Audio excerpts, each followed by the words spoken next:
முதல் நாள் எனக்கு ஆமைக்கறி 28 கிலோ அனுப்பிட்டாரு. சாப்பாட்டு மேசைன்னா அவ்வளோ பெருசு இருக்கும். தாத்தா காமராஜர் இருந்திருக்கு. அதிகமாக எழுதுறது அண்ணாதுரை. கிரீன் பெல்ட் தான் வாங்கியிருந்தேன். இந்த ரெட் பெல்ட்டு, இந்த பிளாக் பெல்ட் வாங்கணும்னா தூக்கி என்னோட சண்டை போட விடுவான். நான் நடிச்ச அடங்காத என் தம்பி சண்முகம் எடுத்தார். எங்கள் அண்ணன் சரத்குமார், நான், என் தம்பி ஜீவபிராசு கதாநாயகனா நடிச்சாப்ல.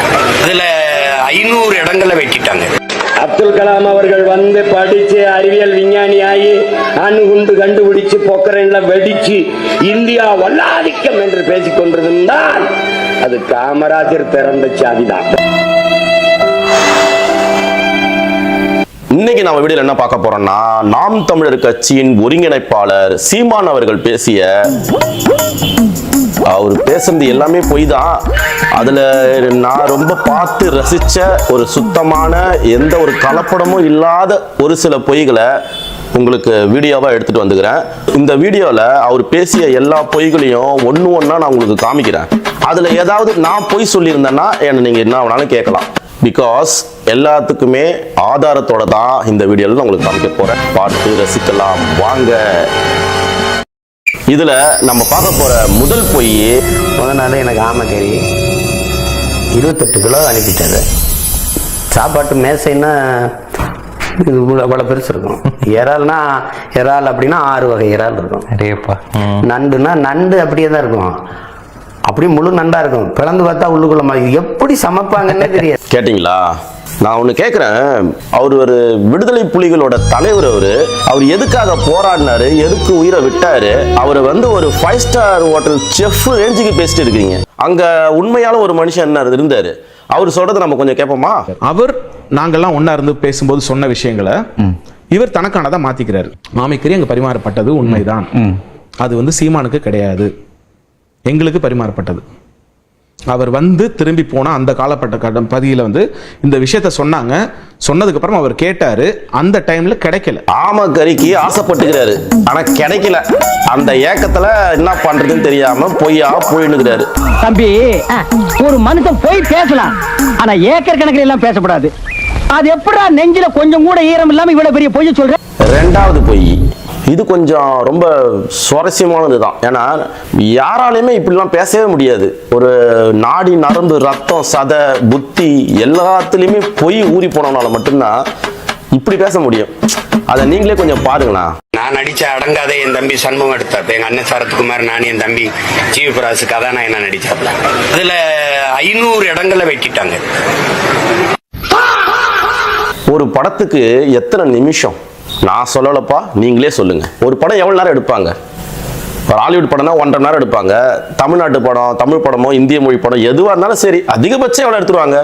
ஒரு 3 மணி நேரம் எடுத்துருவாங்களா, இல்லை ஒரு 3.5 மணி நேரம் எடுத்துருவாங்களா? ஒரு 3 மணி நேரம் படத்துக்கு எத்தனை நிமிஷம்? 180 நிமிஷமா? 180 நிமிஷம் படத்துல 500 கட்டு கொடுத்தா படமே இருக்காதே.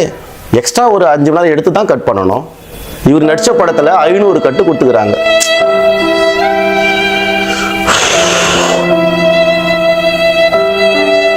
எதுவும் சொல்றதுக்கு இல்ல. இதையும் அதுல இருக்கிற ஒரு சில தம்பிங்க ஃபேக் நியூஸ்னு சொல்லுவாங்க. இன்னும் என்ன நீ பைத்தியக்காரனாவே நினைச்சிட்டு இருக்கிறல? இன்னும் என்ன நீ பைத்தியக்காரனாவே நினைச்சிருக்கிற? நீ என்ன நீ இன்னும் பைத்தியக்காரனாவே நினைச்சிருக்கிறல்ல? நீ இன்னும் என்ன நீ பைத்தியக்காரனாவே நினைச்சிருக்கிறல்ல? நீ இன்னும் என்ன நீ பைத்தியக்காரனாவே நினைச்சிருக்கிறல்ல? சரி வாங்க அடுத்த பொய்ய பார்ப்போம். தாத்தா காமராஜர் இருந்திருக்கு. அதிகமாக எழுதுறது அண்ணாதுரை. தாத்தா காமராஜர் இருந்திருக்கு. அதிகமாக எழுதுறது அண்ணாதுரை. காமராஜர் ஐயா இறந்ததுக்கு அண்ணாதுரை ஐயா அதிகமா எழுதாரா? காமராஜர் மறைந்தது 1975. அண்ணாதுரை அதுக்கு முன்னாடியே 5-6 வருஷத்துக்கு முன்னாடியே இறந்துட்டாரு. நான் படிச்ச வரைக்கும் அப்படித்தான். நீங்க எங்க படிச்சீங்கன்னு தெரியலையே.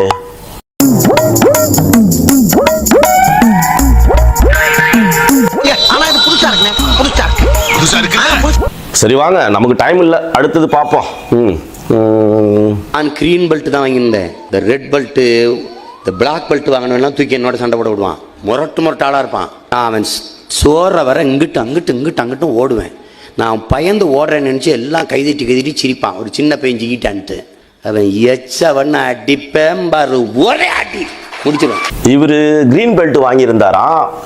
ரெட் பெல்ட் பிளாக் பெல்ட் வாங்கினவங்களாம் இவருக்கு போட்டி அனுப்புவாங்களாம். இது எது தெரியுமாங்க, எப்பயுமே ஒரு கட்டுக்கதை தான் சொல்லுவாரு. இதே எங்கேயோ அவர் பார்த்த ஒரு வீடியோவா தான் இருக்கும். கண்டுபிடிச்சிட்டேன். இது மிஸ்டர் பீன் காமெடியாச்சு. இது நீங்க நம்பல, வேணா பாருங்க. கராத்தே சண்டைக்கு எனக்கு போட்டிக்கு அனுப்புவாங்க. ஒல்லியா சின்ன பையனா இருப்பேன், பயப்படாம நிற்பேன். அவன் சோற வர இங்கிட்டு அங்கிட்டு ஓடுவேன். நான் பயந்து ஓடுறேன்னு நினைச்சு என்ன அடிப்பேன் பாரு, ஒரே அடி குடிச்சிருவேன். அதுக்கப்புறம் எந்திரிக்க மாட்டேன். இதப்பா இவர் சொல்றதெல்லாம் கேட்கறவங்களுக்கும் பார்க்கறவங்களுக்கும், அதாவது முக்கியமா அவங்க தம்பி இருக்கலாம், அவர் சொல்றது வந்து ஒரு சுவாரஸ்யமா ரசிக்கிற மாதிரி சொல்லுவாரு, அதனால நம்பிடுறாங்க. ஆனா அவர் சொல்றது எல்லாம் உண்மைதாங்க. ஆனா அது அவர் பண்ணதில்ல, எங்கேயோ யாரோ ஒருத்தவங்க பண்ணிருப்பாங்க. அந்த கதையை எடுத்துன்னு இவரு எங்க போயிட்டாரு பாத்தீங்களா, மிஸ்டர் பீனுக்கிட்டே போயிட்டாரு அவரு.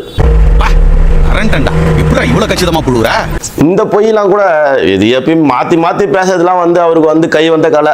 அது எல்லாருக்குமே தெரியும், அவங்க தம்பிக உட்பட எல்லாருக்குமே தெரியும்.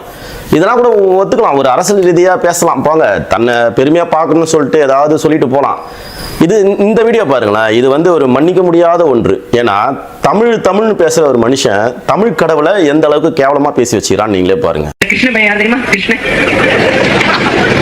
இங்க பாருங்க, அந்த பெண்கள் எல்லாம் ஆடு வைக்கிற இடையகுல பெண்கள் எல்லாம் ஒரு குளத்தை குடிச்சிட்டு இருந்தாங்க. இந்த பொய்க்கு நாய் ஓடி போய் அந்த பிள்ளையை கட்டி வச்சிருந்த துணிமணி எல்லாம் எடுத்துட்டு மரத்துல உட்காந்து இந்த பிள்ளையை உடைய கலாண்டு போயிட்டான. கிருஷ்ணா கொடுத்துட்டு மார்பங்களை இப்படி மறைச்சிக்கிட்டு இப்படி பக்கவாட்டிலேயே நடந்து போகுது அந்த பிள்ளை.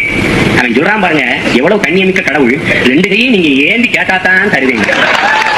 உண்மையிலேயே நல்ல மான ரோசம் உள்ள தாய்மார்களா இருந்தா நாளையில இருந்து நீங்க கிருஷ்ணனுக்கோ கண்ணனுக்கோ கோயிலுக்கு கூப்பிடுங்க. உண்மையிலே அவளெல்லாம் பாத்தீங்களா, அவர் சொன்ன விதத்தை பாத்தீங்களா? அந்த கிருஷ்ணன்ல, அந்த கிருஷ்ண பையன் மானம் உள்ள சூடு சோர்நகர எந்த ஒரு தமிழ் மக்களும் அவனுக்கு கும்பிடக்கூடாது. யூடிசிங் கேஸ்ல புடிச்சு கொடுக்கணும். இப்போ அவர் என்ன சொல்றாரு அந்த கிருஷ்ணனை பத்தியும் பாப்போமா?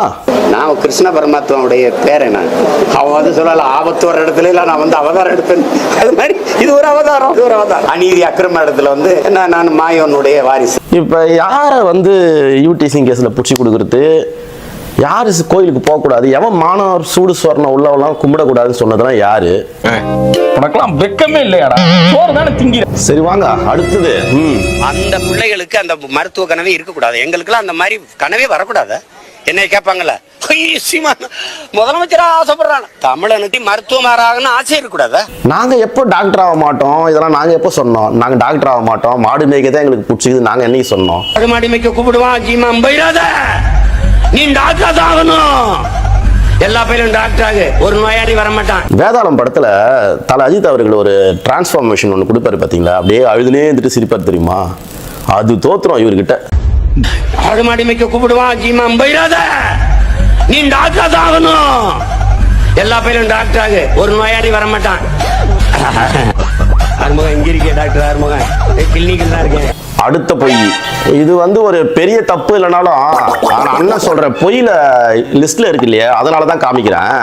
அப்துல் கலாம் அவர்கள் வந்து படிச்சு அறிவியல் விஞ்ஞானி ஆகி அணுகுண்டு கண்டுபிடிச்சு பொக்கரன்ல வெடிச்சு இந்தியா வல்லாதிக்கம் என்று பேசிக் கொண்டிருந்தால் அது காமராஜர் திறந்த சாதிதான், பள்ளிக்கூடம் தான். எந்த ஒரு தலைவரையும் விட்டு வைக்கிறது இல்ல நம்ம ஆளு. அப்துல் கலாம் ஐயா டிகிரி முடிச்சிட்டாரு, பட்டம் வாங்கிட்டாரு, அப்பதான் வந்து சிஎம் ஆகுறாரு காமராஜர் ஐயா. ஆனா அவர் கட்டிய அந்த ஸ்கூல்ல படிச்சுதான் அப்துல் கலாம் ஐயா இவ்வளவு பெரிய ஆளானாருன்னு சொல்றாரு. 1954 ஏப்ரல் 13ஆம் தேதி முதலமைச்சராக பொறுப்பேற்றார் காமராஜர். 1954ஆம் ஆண்டு இயற்பியலில் இளங்கலை பட்டம் பெற்ற கலாம் இயற்பியலில் முதுகலை படிப்பதை விடுத்து விண்வெளி பொறியியல் படிப்பில் சேர சென்னை MITயில் விண்ணப்பித்தார். ஏதாவது ஒரு விஷயமாவது உண்மையாகுதா பாருங்க. நாங்க வர்றோம்ப்பா. எவ்வளவு பெட்டிகளை தாப்பா அந்த காதைய தாங்க.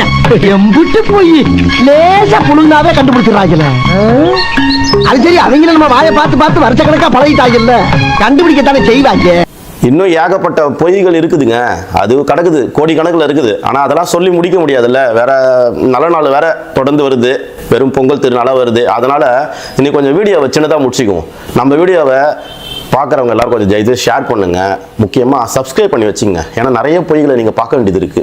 கடைசியாக உங்ககிட்ட ஒரு வார்த்தை சொல்லிக்கிறேன். இனிய பொங்கல் நல்ல வாழ்த்துக்கள். எல்லாருக்கும் பொங்கல் நல்வாழ்த்துக்கள். போங்கலோ பொங்கல்